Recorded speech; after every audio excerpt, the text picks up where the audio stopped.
আসসালামু আলাইকুম ওয়া রাহমাতুল্লাহ। আশা করি আল্লাহর অশেষ রহমতে আপনারা সবাই ভালো আছেন। আজকে আমরা এমন একটি বাক্য সম্পর্কে আলোচনা শুনব যা দ্বারা আপনি আপনার নিত্য প্রয়োজনীয় কাজগুলোকে আমলে পরিণত করতে পারবেন। রোম সম্রাট খলিফাতুল মুসলিমিন হযরত ওমর রাদিয়াল্লাহু তাআলা আনহুর নিকট তার মাথা ব্যথার কথা জানিয়ে অধিকারের জন্য আবেদন করলেন।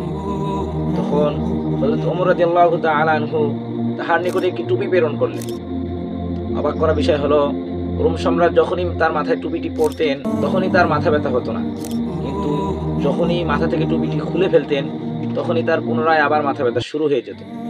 এই ঘটনায় সবাই আশ্চর্য হয়ে যায়। পরবর্তীতে এর কারণ অনুসন্ধান করে জানা যায় যে তার মধ্যে একটি বাক্য লিপিবদ্ধ ছিল। আসুন আমরা জেনে নেই সে বাক্যটি কোন বাক্য ছিল।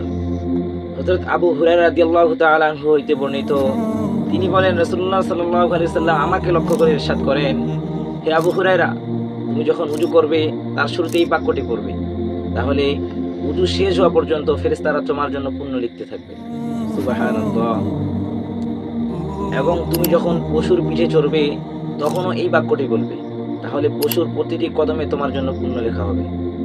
হে আবু হুরায়রা, তুমি যখন নৌকায় চড়বে তখন এই বাক্যটি বলবে, তাহলে যতক্ষণ না তুমি নৌকা থেকে নামবে ততক্ষণ পর্যন্ত ফেরেশতারা তোমার জন্য পুণ্য লিখতেই থাকবে। সুবহানাল্লাহ।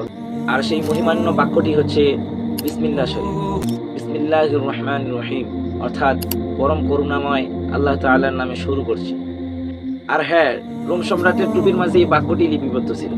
আমরা কিন্তু চাইলেই আমাদের জীবনকে বিসমিল্লাহ দ্বারা সাজাতে পারি, আমাদের প্রতিটি কাজ প্রতিটি কর্মকে আমলে পরিণত করতে পারি, সওয়াবে পরিণত করতে পারি।